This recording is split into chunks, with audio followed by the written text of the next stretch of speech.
जिला शिक्षा एवं प्रशिक्षण संस्थान धौलपुर और चिकित्सा एवं स्वास्थ्य विभाग धौलपुर द्वारा ऑनलाइन शिक्षक प्रशिक्षण।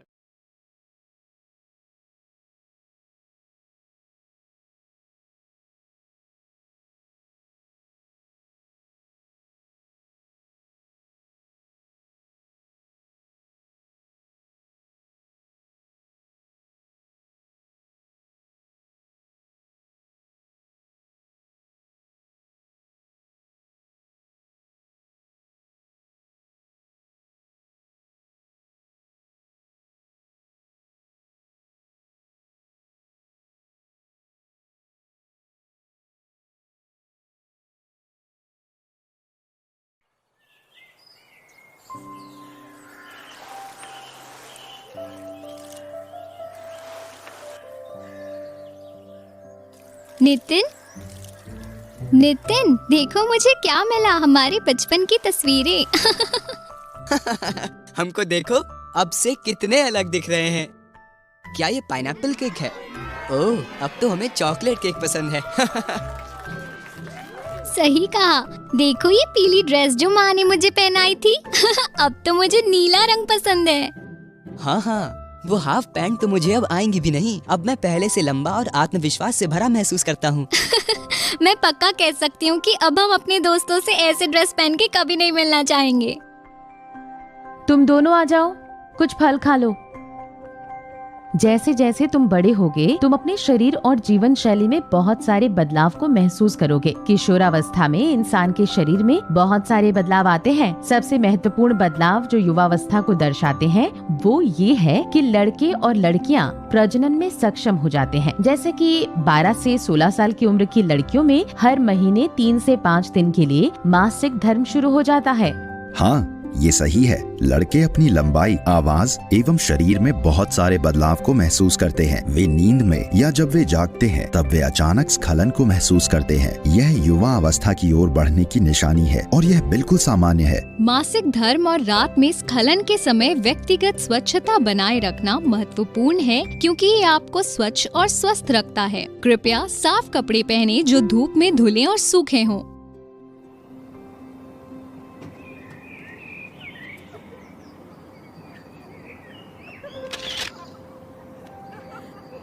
कोमल परेशान दिख रही है।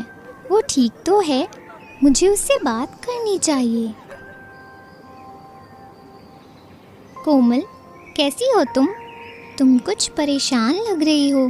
सब ठीक है ना? मुझे नहीं पता। मुझे ऐसा लगता है कि मैं दूसरी लड़कियों की तरह सुंदर नहीं दिखती। मैं इनके साथ फोटो खिंचवाकर खराब नहीं करना चाहती। तुम सुंदर हो, बिल्कुल वैसे ही जैसे तुम हो। तुम इतनी प्रतिभाशाली हो और हर साल स्कूल डायरी की थीम तैयार करती हो। असली सुंदरता हमारे अंदर छुपी होती है, जिसे हम अपने कौशल और कला के माध्यम से व्यक्त करते हैं। लेकिन मेरी लंबाई छोटी है और लोग मुझे चिढ़ाते हैं कि मैं कभी लंबी नहीं हो पाऊंगी और ना ही युवावस्था में प्रवेश कर पाऊंगी। ये सब सिर्फ किशोरावस्था से जुड़ी भ्रांतियाँ और रूढ़ियाँ हैं। क्या तुमको मीना मैम की क्लास याद है? एक किशोर के रूप में तुम सबको यौवनावस्था से जुड़ी बहुत सारी वर्जनाओं और भ्रांतियों का सामना करना पड़ता है, लेकिन तुम सबको उनको दूर करना है और अपने आसपास के लोगों को शिक्षित करना है। अगर कोई लड़की 16 साल की उम्र में यौवनावस्था में प्रवेश नहीं करती तो इसका मतलब केवल ये है कि वो अपनी गति से यौवन को प्राप्त करेगी और कुछ नहीं। देखो कोमल, इन फूलों की तरह हम भी अपनी गति से खिलते और बढ़ते हैं। हम सब अपने भीतर कुछ विशेष गुणों को रखते हैं, जैसे फूल अपने भीतर खुशबू रखते हैं। जो मायने रखता है वो सिर्फ ये है कि खूबसूरती हम सबके भीतर है, तुम्हारे भीतर है। चलो एक फोटो खींचते हैं। ये आवश्यक है कि यौवनावस्था के साथ जो बदलाव आते हैं उनको स्वीकार किया जाए और उनके साथ सहज रहा जाए। अपने साथियों के साथ सहानुभूति भरा व्यवहार रखें और उनको समझाएं अगर वो परेशान हो। अगर आपके सामने कोई चुनौती आती है तो आप अपने परिवार, अध्यापक, दोस्तों से खुलकर बात करें या सरकारी क्लिनिक से किशोरावस्था के अनुकूल स्वास्थ्य सेवाओं को प्राप्त करें।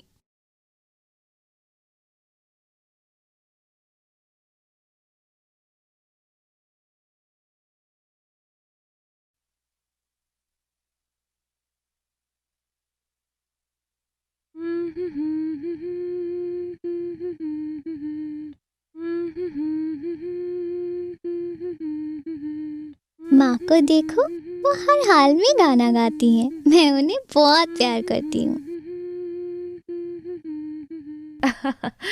अंतरा, तुमने 2 अलग-अलग तरह के रिबन बांध रखे हैं। हाँ माँ, मुझे दोनों रंग पसंद है, इसीलिए मैंने दोनों को साथ पहना है। ठीक है, जैसे भी तुम खुश रहो। चलो अपना लंच बॉक्स लो। कोई मुझसे बात नहीं कर रहा। शायद मैं इनके ग्रुप में रहने के लायक नहीं हूँ। सबके पास सुंदर सुंदर टिफिन है और सब साथ में खाना खाते हैं। कोई भी अपना खाना मेरे साथ नहीं बांटता। मैं बहुत अकेला महसूस करती हूँ। हेलो अंतरा, क्या तुम मेरे साथ बाहर चलना चाहोगी? क्या तुम ठीक हो बेटा? मैंने देखा कि तुम कुछ परेशान हो। सब ठीक तो है? मेरा कोई दोस्त नहीं है। मैं अपने आप को बहुत अकेला महसूस करती हूँ। जब भी मैं इन सबको एक दूसरे के साथ बात करते, खेलते और गाना गाते सुनती हूँ, मुझे लगता है मैं उनके ग्रुप का हिस्सा कभी नहीं बन सकती। कोई भी मुझसे बात नहीं करता, कोई मुझसे अपनी टिफिन भी नहीं बांटता। मैं हमेशा अकेले खाती हूँ। अंतरा, मुझे गर्व है कि तुमने अपने मनोभावों को व्यक्त किया। तुम्हारी माँ ने पौष्टिक खाना दिया है, जो कि एक सुंदर टिफिन बॉक्स से कहीं बेहतर है। मैं समझ सकती हूँ कि कई बार ये तुम्हारे लिए काफी कठिन होता है, लेकिन तुम्हारे अंदर ऐसी परिस्थितियों में भी सकारात्मक तरीके से कार्य करने की क्षमता है। तुम अकेली नहीं हो। तुम अपने चुने तरीकों से ऐसी मनोभावों से निपट सकती हो। मेरी माँ कहती है कि जब भी कभी मैं अपनी भावनाओं को नियंत्रित न कर पाऊँ तो इस गाने को गाऊं और इससे मुझे सुकून मिलता है। ओह, इसलिए तुम कोने में बैठकर ये धुन गुनगुना रही थी।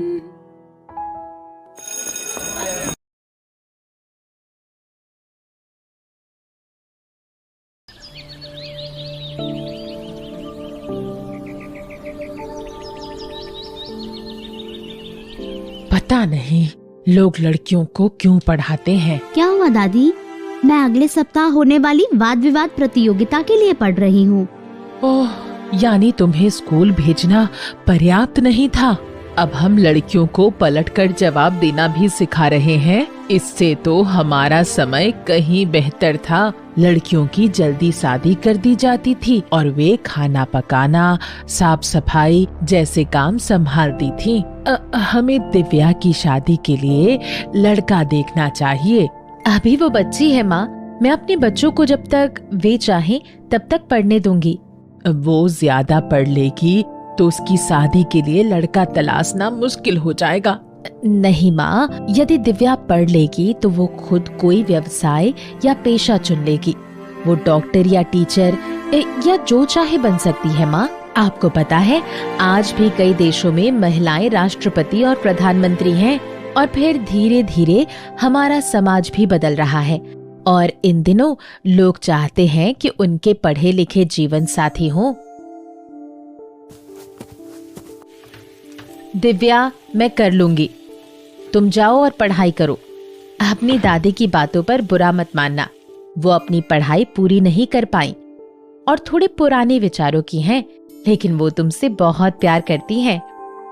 माँ, आप तो जानती हो कि जब दादी मेरी पढ़ाई पर और घर के कामों में हाथ न बटाने पर ताने देती हैं, तो मुझे बुरा लगता है। दिव्या, दुखी मत होना। मैं हमेशा तुम्हारे साथ हूँ और घर के सारे काम मैं संभाल लूंगी। धन्यवाद मेरी प्यारी माँ। मेरा वादा है माँ, तुम्हें मुझ पर गर्व होगा। तुम्हें पता है आर्यन, मुझे कई बार ऐसा लगता है कि मानो लड़कियों का जन्म केवल संघर्ष करने और घर का काम करने के लिए ही होता है। ऐसा क्यों कह रही हो दिव्या? मेरी दादी नहीं चाहती कि मैं पढ़ाई करूं। वो तो चाहती है कि मेरी शादी हो जाए। उनकी सोच बहुत रूढ़िवादी एवं सीमित है। वे चाहती है कि लड़कियां केवल चूल्हा चौका करें और घर से बाहर कदम न रखें। दिव्या, तुम क्यों परेशान होती हो? चलो हम कक्षा में चलते हैं। दिव्या, हमारा कानून भी लड़कियों को 18 वर्ष से कम उम्र में शादी करने की अनुमति नहीं देता। यही तो मेरी माँ भी कहती हैं। वे हमेशा मुझे पढ़ाई करने और प्रतियोगिताओं में भाग लेने के लिए प्रोत्साहित करती हैं। तुम प्रतिभाशाली छात्रा हो और तुम्हें इस वाद विवाद प्रतियोगिता में जरूर भाग लेना चाहिए।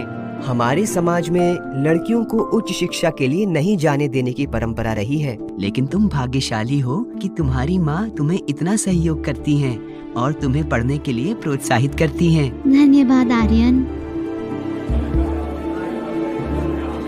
हेलो दिव्या, कैसा लग रहा है?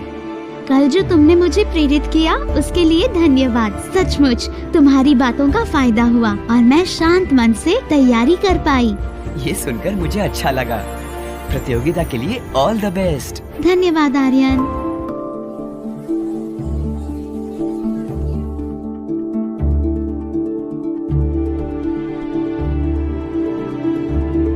इस वर्ष की जिला वाद विवाद प्रतियोगिता की विजेता हैं दिव्या।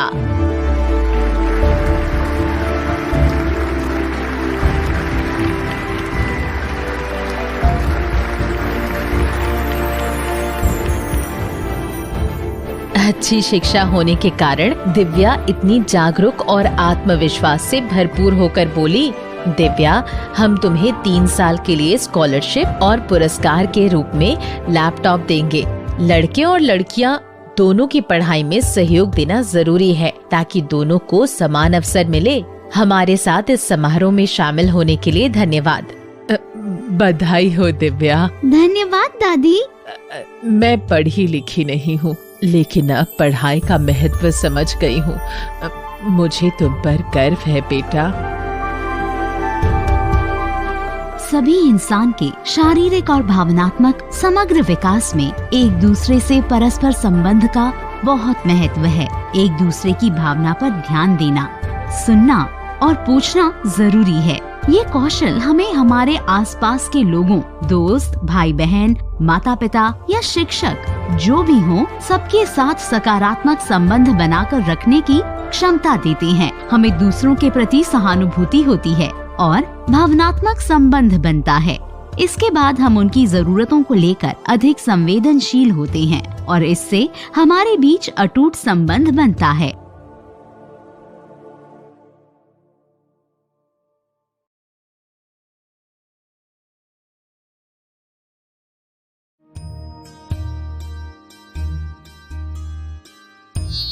सभी विद्यार्थियों से अनुरोध है कि गांधी जयंती समारोह में शामिल होने के लिए शीघ्र स्कूल के मैदान में आ जाएं। विद्यार्थियों, गांधी जी का दर्शन हमें बेहतर जीवन जीने और इस दुनिया को बेहतर बनाने की प्रेरणा देता है। गांधी जी हमेशा कहते थे कि हम बिना विचारे कोई काम नहीं करें। परिवर्तन का पहला कदम हमारा अपना हो और जो बदलाव हम चाहते हैं वो पहले खुद में लाएं। आपके सामने जब भी कोई कठिनाई आए तब बापू की सीख याद करना। उनके शब्द आपको सही दिशा दिखाएंगे। बच्चों, आपकी परीक्षाएं नजदीक आ गई हैं, इसलिए अपने दोस्तों के साथ भय मुक्त होकर तथा मन लगाकर तैयारी करो। मेरी शुभकामनाएं आपके साथ हैं। अभय अपने दोस्त साहिल को परीक्षा के बारे में बताने का निर्णय लेता है। वह पिछले कुछ दिनों से स्कूल नहीं आ रहा था क्योंकि वह एक दुर्घटना में चोट लगने के कारण डॉक्टर की सलाह पर आराम कर रहा था। साहिल, कैसे हो और अब तुम्हारी परीक्षा की तैयारी कैसी चल रही है? मैं बेहतर महसूस कर रहा हूँ और कुछ दिनों में वापस स्कूल आऊंगा, पर मेरे नोट्स अधूरे हैं। चिंता मत करो, तुम मेरे नोट्स ले लो और हाँ, जल्दी ठीक हो जाओ। धन्यवाद अभय। अभय, कैसे हो तुम? तुम्हारी पढ़ाई कैसी चल रही है? नमस्ते आंटी, मैं ठीक हूँ। आज हमने स्कूल में गांधी जयंती मनाई और हेडमिस्ट्रेस मैम ने हमें गांधी जी की सीख के बारे में बताया। सच में? मैम ने क्या बताया? उन्होंने बताया, गांधी जी हमेशा कहते थे कि हम बिना विचारे कोई काम नहीं करें। परिवर्तन का पहला कदम हमारा अपना हो और जो बदलाव हम चाहते हैं वो पहले खुद में लाएं। विद्यार्थियों, गांधी जी का दर्शन हमें बेहतर जीवन जीने और इस दुनिया को बेहतर बनाने की प्रेरणा देता है। बहुत अच्छा। गांधी जी की सीख आज भी अनमोल है। मैं आशा करती हूँ कि युवा बच्चे उनके सिद्धांतों और सीखों का पालन करें। शुक्र है अभय ने मुझे अपने नोट्स दे दिए, लेकिन पता नहीं इतने कम समय में मैं परीक्षा की तैयारी कैसे करूँगा। मैं तो बस इनसे परीक्षा में नकल कर लूँगा।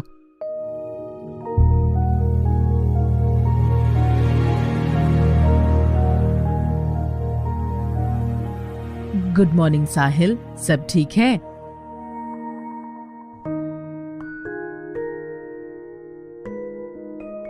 मैम, मुझे माफ कर दीजिए। मैंने आज परीक्षा में नकल करने का सोचा था, लेकिन मुझे गांधी जी की सीख याद आ गई। उन्होंने कहा था कि इंसान को ईमानदारी बरतनी चाहिए, फिर सच चाहे कितना भी कड़वा क्यों ना हो। इसलिए अब मैं नकल नहीं करूँगा। कृपया मुझे परीक्षा की तैयारी के लिए थोड़ा और समय दे दीजिए। मैं तुम्हारी ईमानदारी से खुश हूँ साहिल। मैं तुम्हें दूसरा और अंतिम मौका दूंगी, पर तुम परीक्षा की अच्छी तैयारी के लिए खूब पढ़ाई करो। मैंने आज हेडमिस्ट्रेस मैम से बात की।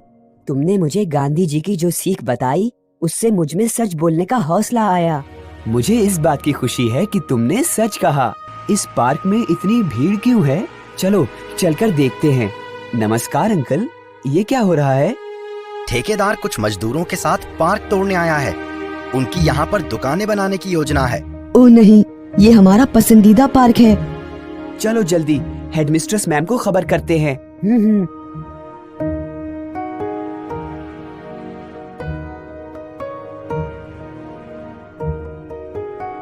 मैं इस बारे में जिला कलेक्टर से बात करूंगी। सर, हमें आपकी मदद चाहिए। कृपया कुछ कीजिए और शॉपिंग कॉम्प्लेक्स का निर्माण रोकिए। वो पार्क हमारे बच्चों के लिए जरूरी है। मैं आपकी चिंता समझ सकता हूँ मैम, लेकिन बच्चे तो कहीं और भी खेल सकते हैं। दुकानें खुलने से जिले का व्यापार बढ़ेगा। सर, दुकानें कहीं और भी खुल सकती हैं। बच्चे पार्क में व्यायाम करते हैं और विभिन्न खेल खेलते हैं। हमें उनकी तंदुरुस्ती और खुशी नहीं छीननी चाहिए। बहुत अच्छी बात है कि बच्चे पर्यावरण और सामुदायिक जीवन को लेकर इतना जागरूक हैं। मैं मामले की जांच करूंगा और दुकानें खोलने के लिए दूसरी जगह निर्धारित करूंगा। पार्क को कुछ नहीं होगा।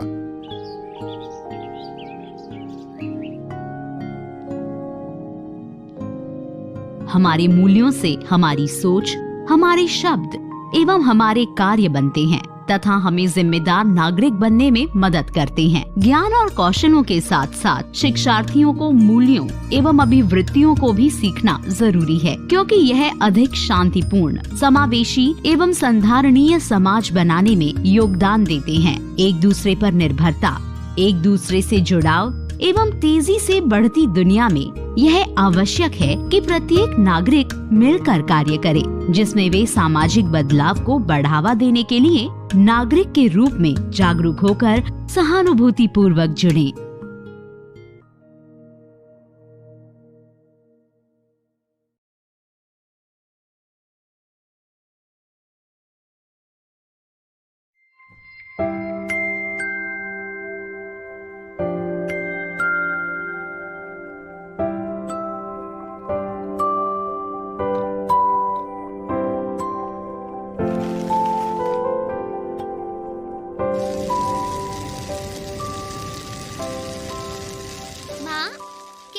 जूते के फीते बांध देंगी?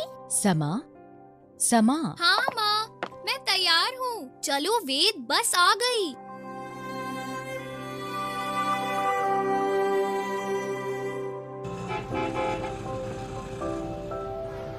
माँ घर के सारे कामों के बोझ से दबी रहती हैं, पर न जाने क्यों पापा उनकी कोई मदद नहीं करते। मैं जानती हूँ कि पापा ऑफिस जाते हैं, लेकिन माँ तो घर की सफाई भी करती हैं, सभी के लिए खाना पकाती हैं और फिर ऑफिस भी जाती हैं। मुझे इस बारे में ईशा मैम से बात करनी चाहिए। धन्यवाद बच्चों, आज की क्लास खत्म होती है। अगर तुम्हारे कोई सवाल हो तो मेरे पास आओ। मैम, मेरी माँ मेरी और मेरे भाई की मदद करती है स्कूल के लिए तैयार होने में, और वो हम सब के लिए खाना भी बनाती हैं और फिर ऑफिस भी जाती हैं। मुझे हर शाम अपनी माँ को ऐसे थके हुए देखना अच्छा नहीं लगता। क्यों वो सारे दिन अकेले काम करती हैं? क्यों नहीं मेरे पापा उनकी मदद करते हैं? क्या केवल महिलाएं ही घर का काम करती हैं? समा, मैं बहुत खुश हूँ कि तुमने इस पर ध्यान दिया और तुम मुझसे इस बात पर चर्चा कर रही हो। यह सही नहीं है कि केवल महिलाएं घर का काम कर सकती हैं। एक व्यक्ति के लिंग और जेंडर का उसकी भूमिका और जिम्मेदारियों से कुछ भी लेना देना नहीं होता। घर को चलाने में हर एक व्यक्ति को योगदान देना चाहिए और घर का काम साथ मिलकर करना चाहिए। ओके मैम, लेकिन सेक्स और जेंडर से आपका क्या मतलब है? समा, लिंग एक जैविक पहचान है जो कि उन शरीर के अंगों पर आधारित होता है जिसके साथ हम पैदा हुए हैं। ओके मैम, और जेंडर क्या होता है? जेंडर के तहत समाज हमारे जैविक लिंग के आधार पर हमसे ये उम्मीद करता है कि हम कैसे व्यवहार करें। उदाहरण के तौर पर ये सामान्य रूप से स्वीकृत है कि महिलाओं को घर का सारा काम करना चाहिए। मैम, बिल्कुल ऐसा ही मेरे घर में हो रहा है और मुझे लगता है कि ये गलत है। सही कहा समा, ये बिल्कुल ठीक नहीं है और ये महत्वपूर्ण है हम ऐसी चीजों पर सवाल उठाएं जिन्हें स्टीरियोटाइप कहते हैं। शायद तुम ये जानती होगी कि दुनिया के ज्यादातर शेफ पुरुष हैं और उन्होंने इस स्टीरियोटाइप को तोड़ा है कि केवल महिलाएं खाना पका सकती हैं। इसी तरह मैरी कॉम, जो कि एक बॉक्सर हैं, उन्होंने ये दिखाया है कि महिलाएं भी लड़ सकती हैं और वे भी उतनी ही मजबूत होती हैं। ये कुछ उदाहरण हैं जिनको तुम ध्यान में रख सकती हो और अपने दोस्तों और परिवार से शेयर कर सकती हो। धन्यवाद मैम, मैं अपने मम्मी और पापा से चर्चा करूंगी और जब भी मैं ऐसा कुछ अपने आसपास होते देखूंगी, इन बातों पर सवाल उठाऊंगी। पद्मा, क्या डिनर तैयार है? और मैं सोच रहा था कि तुम हम सबके लिए कुछ खाना बना लो ताकि हम ट्रेन में भूखे ना रहें। ठीक है। सही कहा समा, ये बिल्कुल ठीक नहीं है और ये महत्वपूर्ण है हम ऐसी चीजों पर सवाल उठाएं जिन्हें स्टीरियोटाइप कहते हैं। वेद, वेद। हाँ दीदी, आया।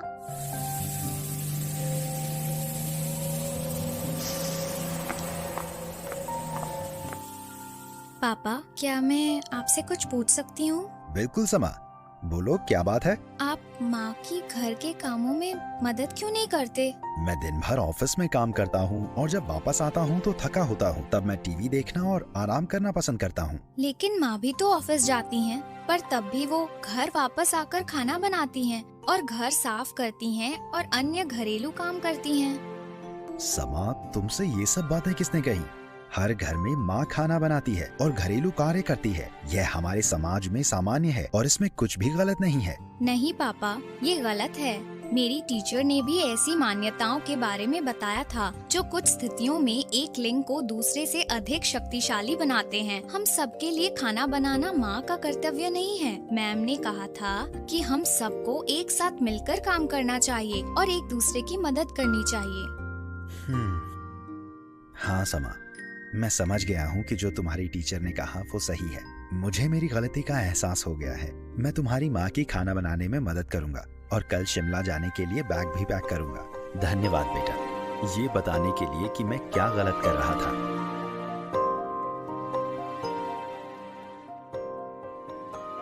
ये केवल एक उदाहरण है उसके घर का, जहाँ सभी लिंग के लोगों के साथ समान व्यवहार नहीं होता है। इसलिए रूढ़ियों को संबोधित करना और इनके बारे में बात करना जरूरी है। जैसे मैंने अपने घर में इस समस्या के बारे में की, वैसे हर किसी को करनी चाहिए।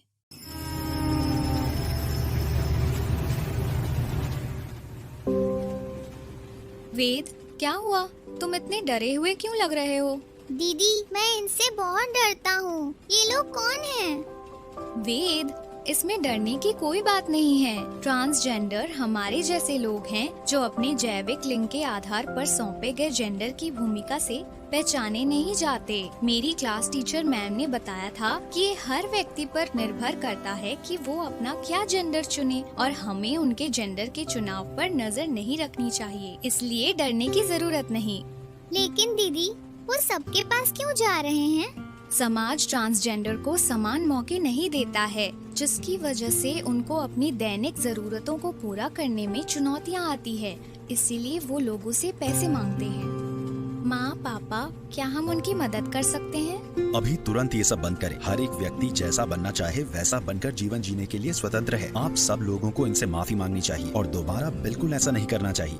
हम अपनी गलती महसूस करते हैं और शर्मिंदा हैं। धन्यवाद सर, अब समय है कि लोग ये समझें कि हमारा जेंडर या जीवन जीने का चुनाव हमें कमजोर नहीं बनाता और इस आधार पर हमारे साथ भेदभाव नहीं किया जाना चाहिए। वो सही कह रहे हैं। हमें सभी इंसानों का सम्मान करना सीखना चाहिए और लोग जैसे भी हैं उनको स्वीकार करना चाहिए।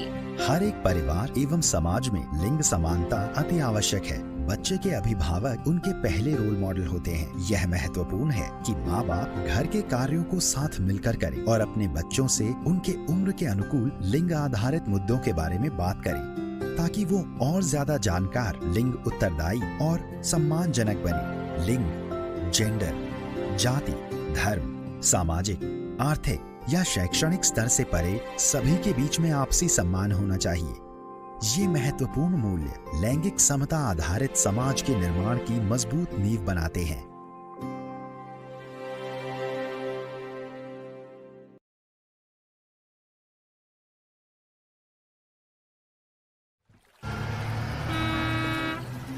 गर्मी की छुट्टियों से मिली खुशी के साथ राजन अपनी नानी के घर कुछ दिन रहने जा रहा है।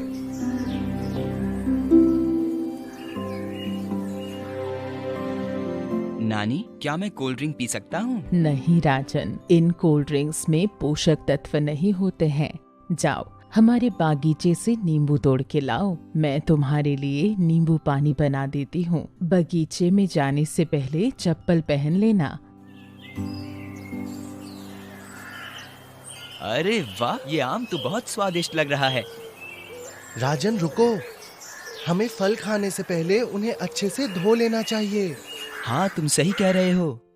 राजन और अंकित, खाना तैयार है, आ जाओ खाना खाते हैं। आने से पहले अपने हाथ धो लेना बेटा। लता आंटी, प्लीज मुझे पालक और दही मत दीजिए, मुझे इनका स्वाद बिल्कुल अच्छा नहीं लगता। राजन, तुम और अंकित अभी बढ़ती उम्र के बच्चे हो और तुम दोनों को स्वस्थ रहने और बढ़ने के लिए संतुलित भोजन करना चाहिए। देखो राजन, आटा और चावल थोड़े से मक्खन और सब्जी के साथ हमको ऊर्जा देते हैं, जबकि दाल और दूध के उत्पाद में प्रोटीन होता है जो शरीर को बढ़ने में मदद करता है। हरी पत्तेदार सब्जी और सलाद में विटामिन और लवण की मात्रा होती है जो हमारे शरीर को रोगों और संक्रमण से बचाते हैं और हमारी त्वचा, बाल एवं आँखों को स्वस्थ रखते हैं। राजन, तुमको पनीर खाना पसंद है ना? तुम्हारे लिए मैं पनीर को पालक में मिला दूंगी ताकि तुम इसका मजा ले सको। थैंक यू नानी ये सब बताने के लिए। और हाँ लता आंटी, मुझे पालक पनीर पसंद है। राजन, क्या तुम मेरे और मेरे दोस्तों के साथ बाहर मैदान में खेलना चाहोगे? चलो चलते हैं, मुझे बाहर खेलना पसंद है। ध्यान रखना, खेलने के बाद तुम दोनों खुद को अच्छे से साफ कर लेना। लता आंटी, हमेशा साफ रहना इतना जरूरी क्यों है? बच्चों, अपनी व्यक्तिगत सफाई रखना और बार बार अपने हाथ धोना बेहद आवश्यक होता है। ये तुमको कीटाणुओं और बीमारियों जैसे डायरिया, निमोनिया एवं कोविड-19 से बचाता है। व्यक्तिगत सफाई रखने की अच्छी आदतें हमको सुरक्षित और स्वस्थ रखती हैं। मेरी क्लास टीचर ने बताया था कि हाथ धोने के साथ हमको रोज नहाना और दिन में 2 बार अपने दांत ब्रश से साफ करने चाहिए। बिल्कुल सही। इसके साथ साथ भोजन संबंधित सफाई भी बेहद आवश्यक है। हमें खाने का सामान खरीदने से पहले जांचना चाहिए और घर ले जाकर उनको अच्छे से साफ करना चाहिए। हमको कच्चे और पके खाने के सामान को अलग अलग रखना चाहिए और उनको दूषित होने से बचाने के लिए ढकना चाहिए। हमेशा साफ बर्तन में पकाकर ताज़ा खाना चाहिए और बचे खाने को ठंडा करके सफाई से रख देना चाहिए। क्या इसलिए ही आप लोहे के बर्तन में खाना पकाती हैं? माँ ने बताया था कि इससे खाने की पोषण संबंधी क्षमता बढ़ जाती है। अब मैं इसे हमेशा याद रखूंगा। मैं नारियल और गुड़ के लड्डू बना रही हूँ। जब तक तुम वापस आओगे तब तक ये तैयार हो जाएंगे।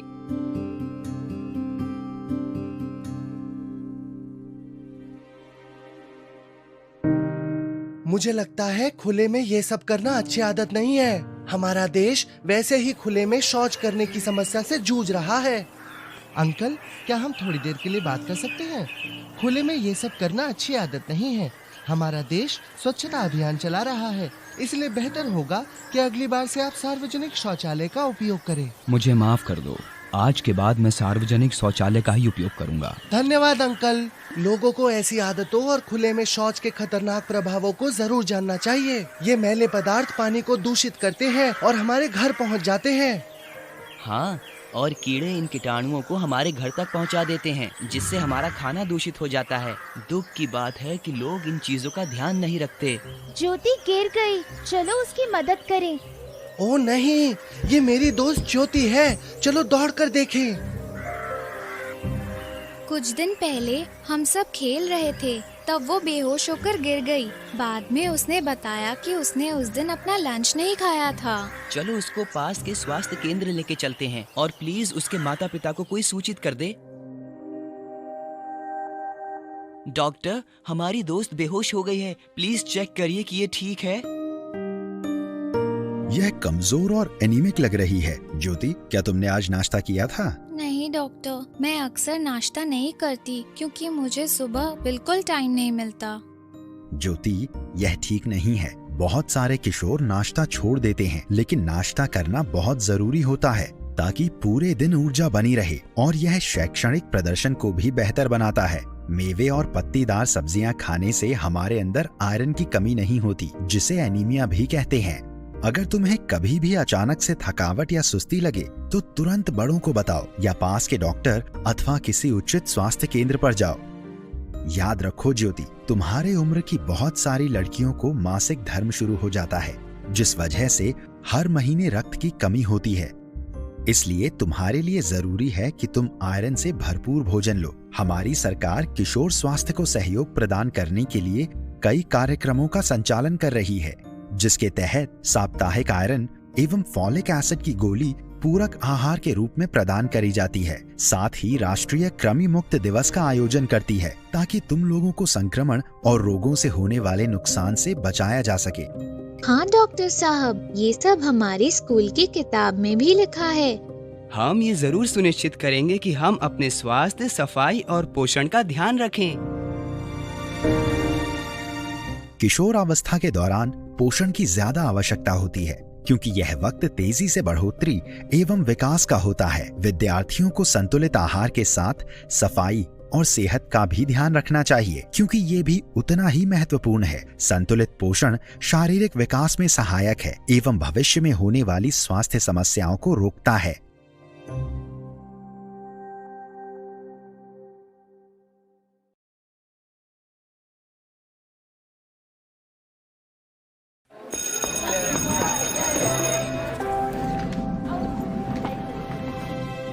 ये रहे आपके सब प्रश्न पत्र। व्हाइटनर का उपयोग करना मना है। यदि किसी भी विद्यार्थी के पास हो तो कृपया मेरे पास जमा कर दें। सभी को शुभकामनाएं। समय समाप्त। कृपया अपनी उत्तर पुस्तिकाएं जमा कर दें। मैम, व्हाइटनर का इस्तेमाल करना क्यों मना है? व्हाइटनर एक हानिकारक पदार्थ है। इसको सूंघने से दिमाग और तंत्रिका तंत्र पर बुरा असर पड़ता है। ये ड्रग लेने की लत को भी बढ़ावा देती है। हमारी सरकार ने 18 साल से कम उम्र के बच्चों के द्वारा करेक्शन फ्लूइड, व्हाइटनर आदि का उपयोग करने पर रोक लगा दी है। अच्छा, अब मैं समझा, और अब मैं अपने दोस्तों को भी समझाऊंगा। धन्यवाद मैम। विजय, हमारे स्कूल का जोनल फुटबॉल मैच अगले महीने होगा। तुम टीम के बेहतरीन खिलाड़ी हो, लेकिन अभ्यास करने नहीं आते हो। सर, मेरी तबीयत ठीक नहीं है, मैं कल अभ्यास करूंगा। इरफान, तुम्हें विजय के बारे में कोई जानकारी है? वह इन दिनों तनाव में दिखता है और उसका व्यवहार भी बदल गया है। आप सही कह रहे हैं सर, मैं उससे बात करूंगा। दुकान वाले से कहो कि वह अपनी दुकान यहाँ से हटा ले। सरकार के आदेशानुसार 18 साल से कम आयु के व्यक्तियों को तंबाकू उत्पाद बेचना वर्जित है और शैक्षिक संस्थानों के 100 मीटर के दायरे में भी तंबाकू उत्पाद बेचना वर्जित है। विजय, तुम अकेले क्यों बैठे हो? क्या बात है? इरफान, मुझे मदद की जरूरत है। तुम्हें तो पता ही है कि मेरी पढ़ाई सही नहीं चल रही है और परीक्षा भी शुरू होने वाली है। इससे मेरा तनाव बढ़ गया है। हाल में मेरी दोस्ती मेरे पड़ोस के कुछ बड़े लड़कों से हो गई है। कुछ दिन पहले उन्होंने मुझे तनाव दूर करने के लिए सिगरेट और कुछ पाउडर जैसी चीज दी थी। मैंने वो इस्तेमाल किया और अब उसकी लत लग गई है। वो लड़के मुझे घर से पैसे चुराने और उन्हें देने के लिए कहते हैं। ओहो विजय, ये तो खतरनाक है। मुझे लगता है हमें तुरंत तुम्हारे माता पिता से या टीचर से मदद लेनी चाहिए। धन्यवाद इरफान, मैं अपने पीटी टीचर से बात करूंगा और रोजाना फुटबॉल का अभ्यास करने की कोशिश करूंगा। विजय, उठ जाओ। क्या किसी को पता है इसे क्या हुआ है? इसने मुझे बताया कि इसके कुछ दोस्तों ने पाउडर जैसा कुछ मादक पदार्थ दिया था। ओह नहीं, ये तो गंभीर मामला है।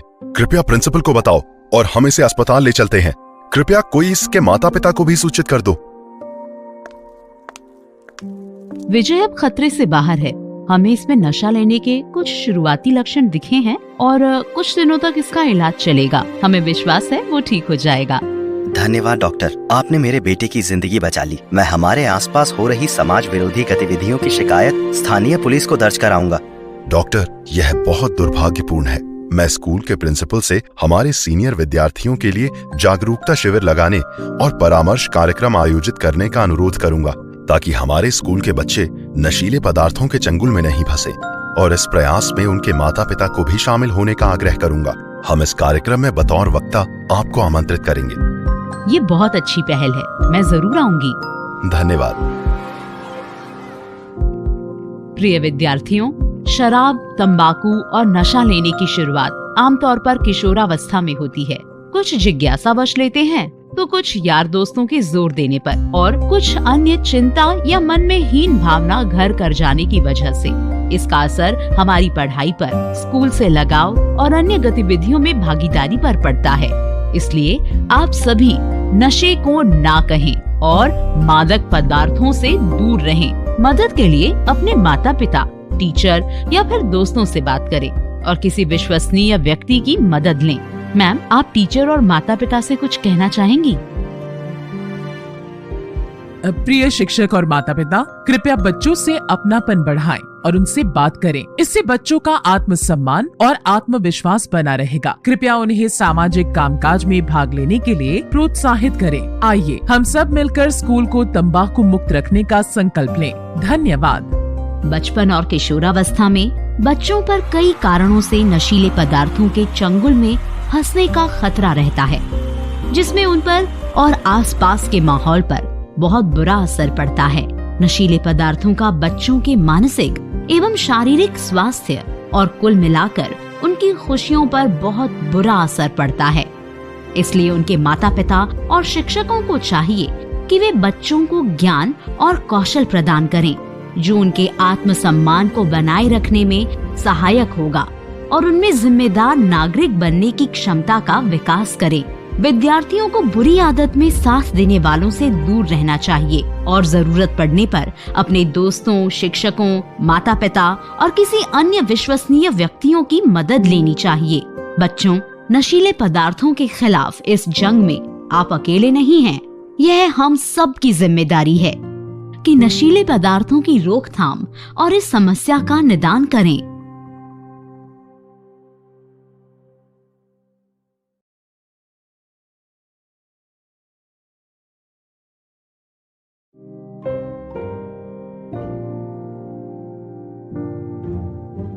गुड मॉर्निंग बच्चों, अब जाग भी जाओ, समय हो गया।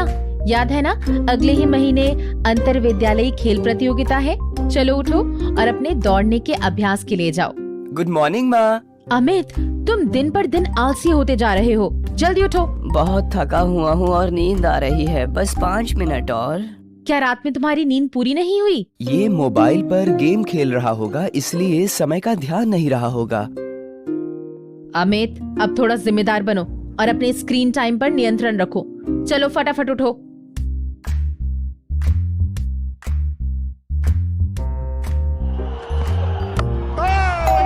अमित, प्लीज दरवाजा खोल दो।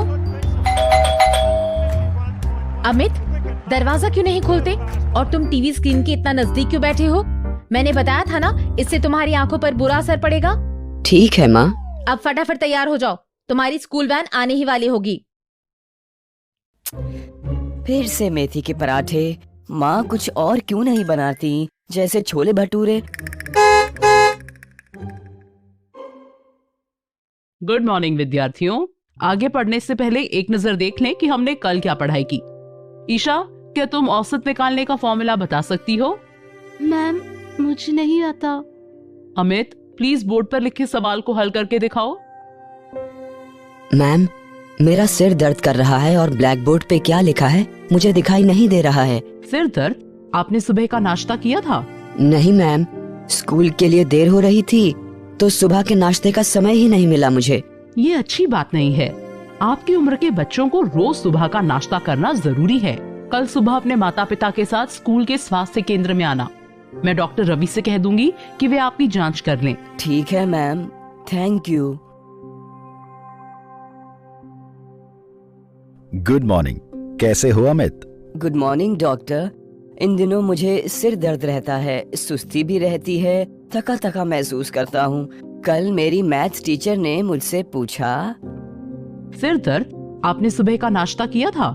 नहीं मैम, स्कूल के लिए देर हो रही थी तो सुबह के नाश्ते का समय ही नहीं मिला मुझे। ये अच्छी बात नहीं है। अपनी रोज की दिनचर्या बताओ। डॉक्टर, अमित फल और सब्जियां नहीं खाता है और अधिकतर फोन पर गेम खेलता रहता है। तो ये बात है। अमित, किशोरावस्था शारीरिक और मानसिक विकास का सबसे महत्वपूर्ण चरण है। इसमें संतुलित आहार खाना जरूरी है। आपको घर का बना भोजन खाना चाहिए और बाहर के भोजन से बचना चाहिए। स्वस्थ खान पान में फल और सब्जियों का होना जरूरी है क्योंकि इनमें विटामिन और मिनरल्स पर्याप्त होते हैं। मैं तो इसकी जीवन शैली से घबरा गई हूँ। अंतर विद्यालय खेल प्रतियोगिता में कुछ ही सप्ताह बचे हैं। आप रोजाना कसरत भी जरूर करो। इससे पूरे दिन ताजगी और ऊर्जा बनी रहेगी। स्क्रीन टाइम कम करो क्योंकि बहुत ज्यादा देखने से तुम्हारी आंखों पर बुरा असर पड़ेगा और हमेशा सिर दर्द रहेगा। और सबसे बड़ी बात यह है कि अच्छी तरह से सोने से दिमाग बेहतर कार्य करता है। इसलिए हमें बिना बाधा के कम से कम 8 घंटे सोना चाहिए। धन्यवाद डॉक्टर साहब। डॉक्टर, मैं अपनी जीवन शैली सुधारने में पूरी मेहनत करूंगा और प्रतियोगिता के लिए मन लगाकर मेहनत करूंगा। ये हुई ना बात। मैं आपके पीटी टीचर से बात कर लूंगा। Good morning sir. Good morning Amit. Doctor Ravi ने आपके बारे में बताया। कल सुबह स्कूल आओ। हम एक स्वस्थ फिटनेस प्लान तैयार करते हैं। जी सर। प्रतियोगिता में कुछ ही सप्ताह बचे हैं। आपको कड़ी मेहनत करनी होगी। सर, मैं अपनी तरफ से पूरी कोशिश करूंगा और आपको निराश नहीं करूंगा।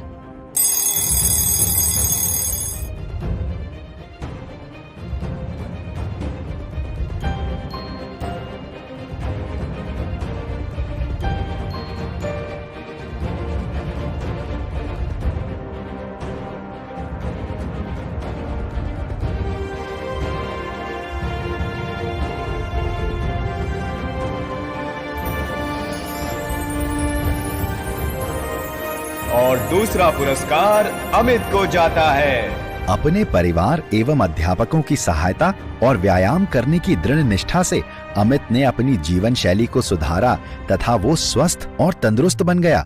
आपकी कड़ी मेहनत और लगन का फल मिल गया।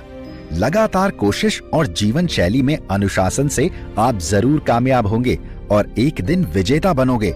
किशोरावस्था में स्वस्थ आदतों को बढ़ावा देना और युवा पीढ़ी को सेहत के खतरों से बचाने के लिए बेहतर कदम उठाना वयस्क अवस्था में उन्हें स्वास्थ्य समस्याओं से दूर रखने के लिए जरूरी है। नियमित शारीरिक व्यायाम, चीनी, नमक और तेलीय खाद्य पदार्थ कम खाना तथा तंबाकू और शराब से परहेज करना कई गैर संक्रामक रोगों जैसे हृदय रोग, कैंसर, सांस की बीमारी और मधुमेह से सुरक्षित रहने और इन बीमारियों को टालने में सहायक है। साथ ही लैपटॉप, टीवी और मोबाइल का उपयोग यानी स्क्रीन टाइम प्रतिदिन 2 घंटे से अधिक नहीं हो। योग और ध्यान से स्वास्थ्य बेहतर होता है और व्यक्ति के समग्र कल्याण के लिए आवश्यक मानसिक और शारीरिक नियंत्रण बढ़ाता है। स्वास्थ्य के लिए बुरी आदतों को बदलने में दोस्तों, माता पिता, शिक्षकों और किसी अन्य भरोसेमंद व्यक्ति की मदद लें।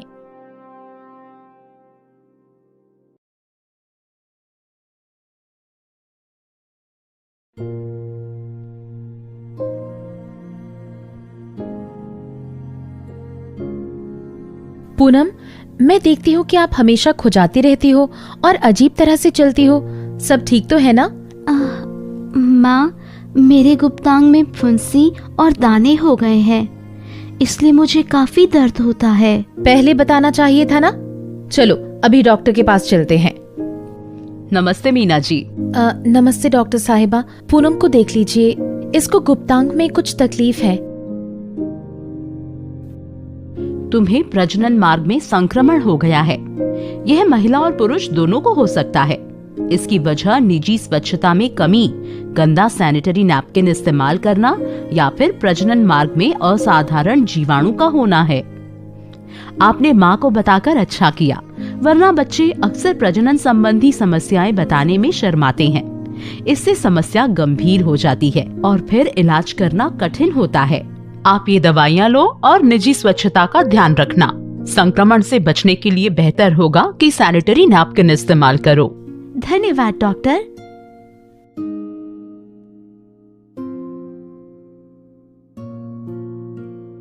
हमारी कॉलोनी में आपका स्वागत है। मुझे पता चला है कि आपके पति बीमार हैं। धन्यवाद मीना जी, आपने हमारा ध्यान रखा। दरअसल हम दोनों HIV पॉजिटिव हैं और हमारा इलाज चल रहा है। सालों पहले मेरे पति का एक ऑपरेशन हुआ था और इसी दौरान दूषित खून चढ़ने से उन्हें HIV का संक्रमण हो गया। मेरी गर्भावस्था के दौरान जब डॉक्टर से HIV की जांच कराई तो हमें ये पता चला। बहुत अफसोस की बात है। आपके बेटे सोनू का क्या हुआ? मैं सरकार के माता पिता से बच्चों में संक्रमण से बचाव प्रोग्राम का शुक्रिया करती हूँ कि मुझे प्रसव के दौरान ही इसकी दवाइयाँ दी गई और हमारे सोनू का जन्म HIV नेगेटिव हुआ और वो स्वस्थ था। अब 13 साल का है और पढ़ाई में बहुत अच्छा है। ये जानकर बहुत खुशी हुई। आप अपना ध्यान रखो और कोई मदद चाहिए तो मुझे बताना, ठीक है?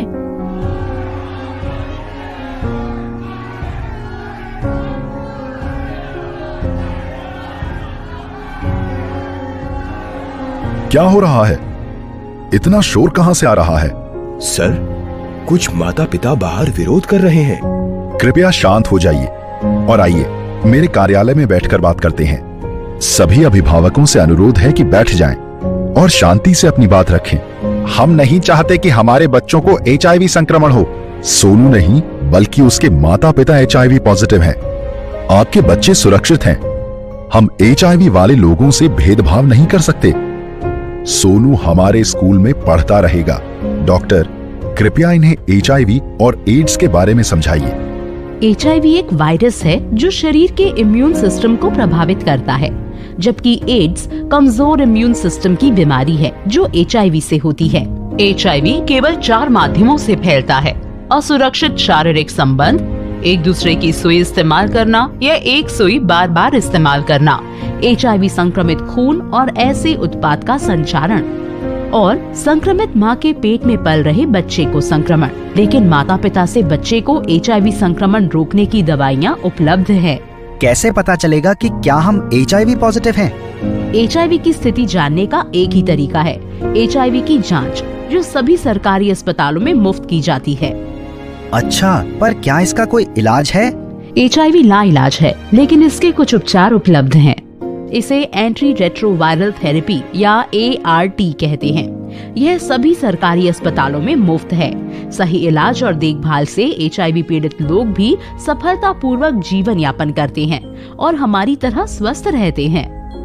अधिक जानकारी के लिए आप राष्ट्रीय एड्स नियंत्रण संगठन के HIV हेल्पलाइन नंबर 1097 पर कॉल कर सकते हैं।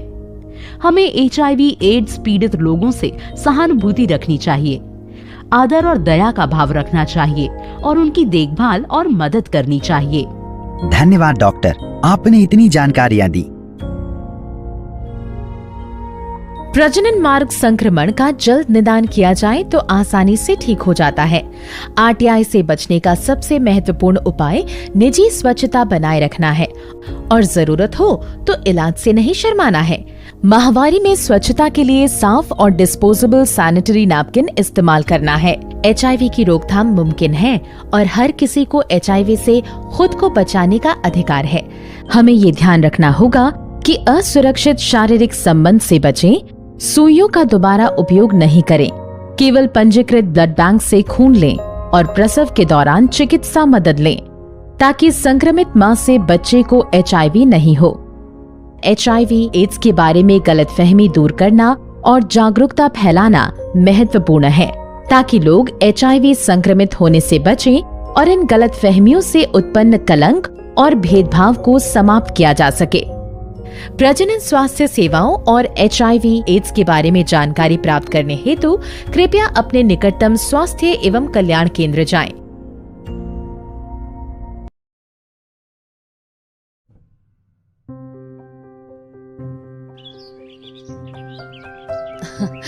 ये लो, अपना टिफिन बॉक्स मत भूलो अनीता।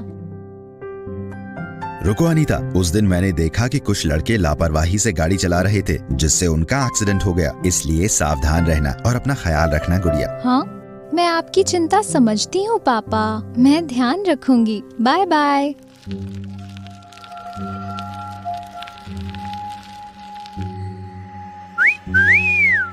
कहाँ जा रही हो ब्यूटीफुल? मुस्कुरा तो दो। अच्छा, तो तुम हमें भाव नहीं दे रही हो? हाँ, अब इतनी भी अच्छी नहीं दिखती।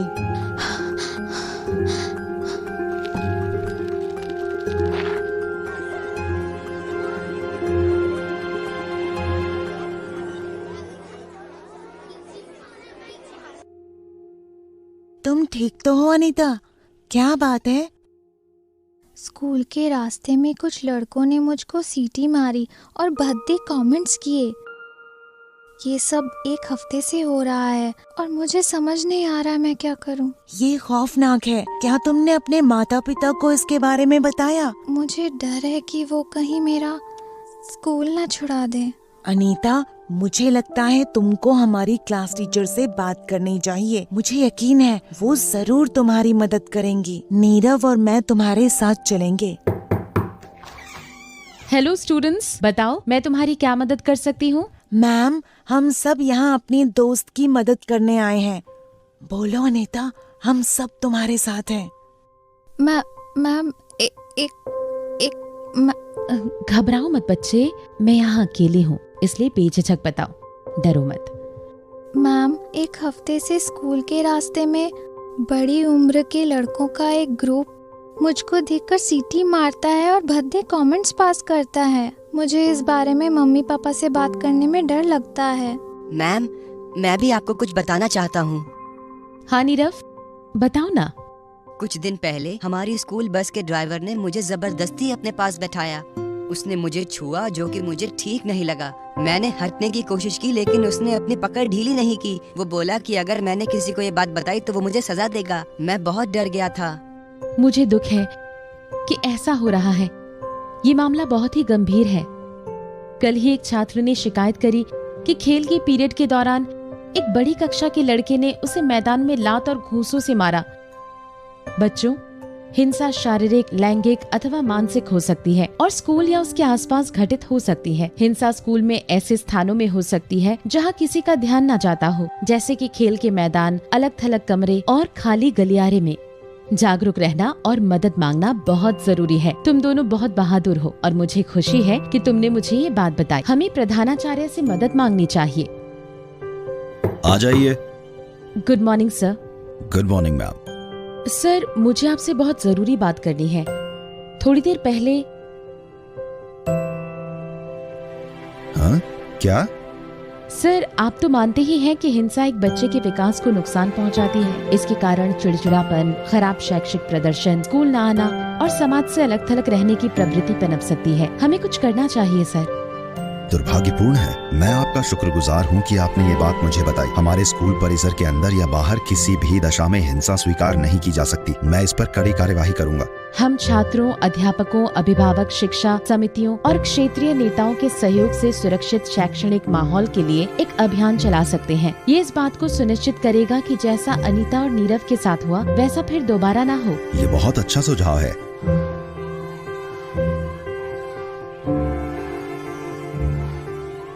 Good morning everyone. आज मैं आप सबका ध्यान एक महत्वपूर्ण मुद्दे हिंसा पर आकर्षित करना चाहूंगा। हिंसा का किसी भी बच्चे के मानसिक व शारीरिक स्वास्थ्य पर नकारात्मक असर पड़ता है। हिंसा सभी की भलाई व प्रत्येक छात्र के संपूर्ण विकास को सुनिश्चित करने के हमारे विद्यालय के मुख्य उद्देश्य में बाधक है।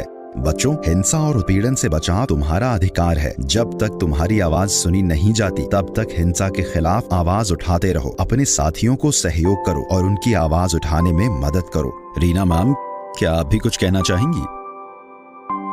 बच्चों, कृपया डरे मत, हम यहाँ आपकी मदद के लिए हैं। हमने एक ड्रॉप बॉक्स लगाया है जिसमें आप हिंसा के मामलों की सूचना दे सकते हैं। आप बाल सुरक्षा हेतु काम करने वाले चाइल्ड लाइन नंबर 1098 पर भी कॉल कर सकते हैं। हम आपकी शिकायत पर छानबीन करेंगे और जरूरी कार्यवाही करेंगे। धन्यवाद मैम। बच्चों, अगर आपको कुछ भी बताना हो तो आप मेरे ऑफिस भी आ सकते हैं। सुरक्षित रहें। हमें अपने बच्चों को एक हिंसा मुक्त जिंदगी देनी है। जिम्मेदार अभिभावक, शिक्षक व सामुदायिक नेता के नाते हमें उनकी बात सावधानी से सुननी होगी। हमें उन पर कोई आरोप नहीं लगाना है। पूरे समुदाय को ऐसे माहौल का निर्माण करना होगा जहां बच्चे हिंसा, चोट व दुर्घटनाओं से सुरक्षित रहें। चलिए हम सब मिलकर अपने बच्चों के लिए सुरक्षित, भय मुक्त व जीवंत शैक्षिक वातावरण सुनिश्चित करने के लिए कार्य करें।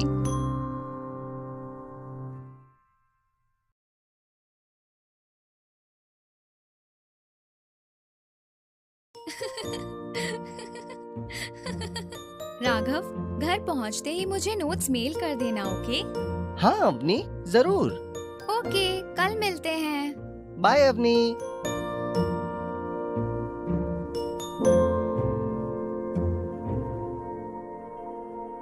तुम्हारी क्लास कैसी थी? क्लास अच्छी थी पापा। पापा, आपके हाथ में क्या है? क्या मैं देख सकती हूँ? अरे, ये एक पैम्फलेट है अवनी, ये लो देखो। ये औरत कितनी खूबसूरत दिख रही है। न जाने ये इतनी सुंदर कैसे की है। शायद मुझे इस नंबर पर कॉल करना चाहिए। मैं भी गोरी और सुंदर दिखना चाहती हूँ।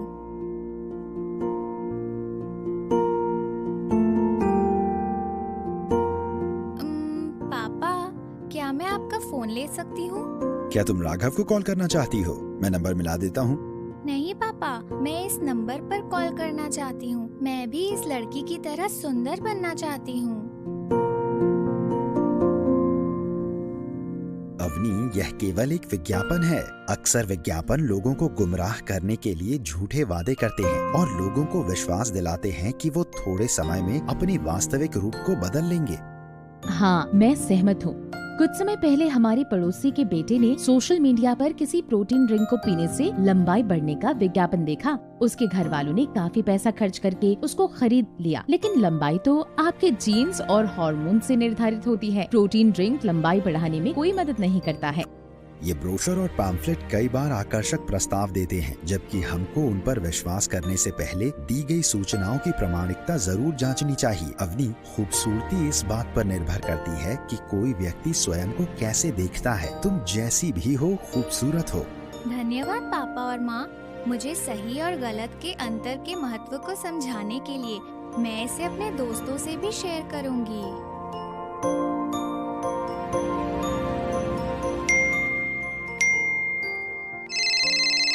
हाय अवनी। राघव, क्या सब ठीक है? तुम परेशान लग रहे हो।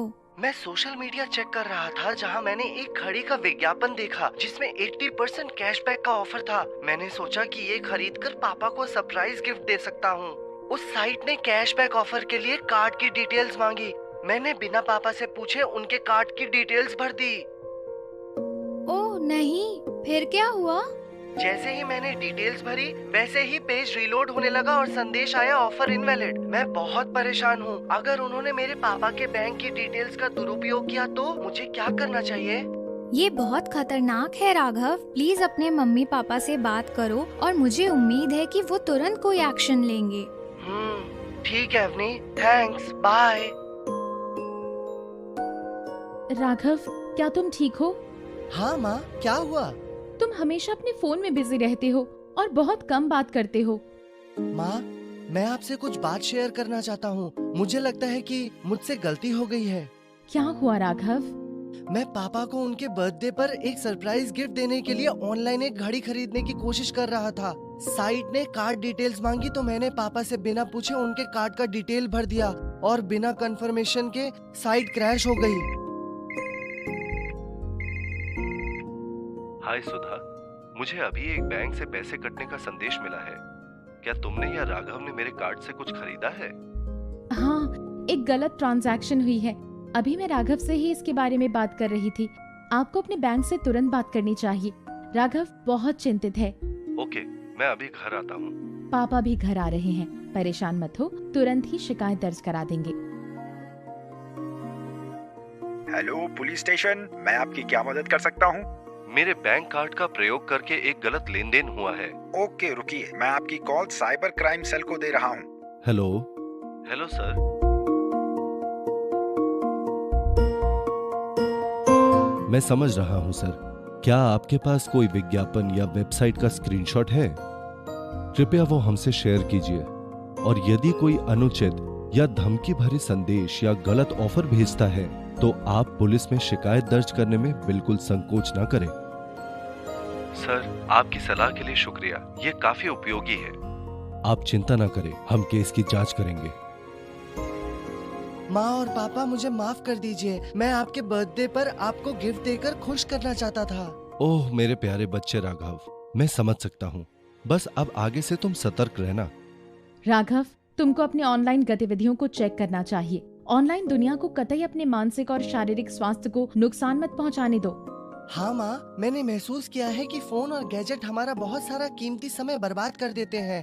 अब से मैं फोन कम इस्तेमाल करूँगा, आई प्रॉमिस। ये अच्छा है राघव। मीडिया सूचना को प्रसारित करने और जागरूकता फैलाने में अहम भूमिका निभाती है, जबकि सोशल मीडिया हमारे जीवन को कई तरह से बदल सकती है और व्यक्तिगत और व्यावसायिक उन्नति में वृद्धि कर सकती है। अगर बुद्धिमानी से इस्तेमाल नहीं किया जाए तो इसके नुकसान भी हैं। सोशल मीडिया अक्सर किशोरों के अपने दोस्तों और परिवार के साथ शारीरिक संपर्क को कम कर देती है, जिसकी वजह से वे आमने सामने बैठकर बात न कर पाने से अकेला और कटा हुआ महसूस करते हैं। सोशल मीडिया पर साइबर उत्पीड़न और घोटालों की बहुत सारी घटनाएं होती हैं, इसलिए हमको प्राप्त होने वाली सूचनाओं की प्रामाणिकता की जांच जरूर करनी चाहिए और इंटरनेट पर सुरक्षित रहना चाहिए।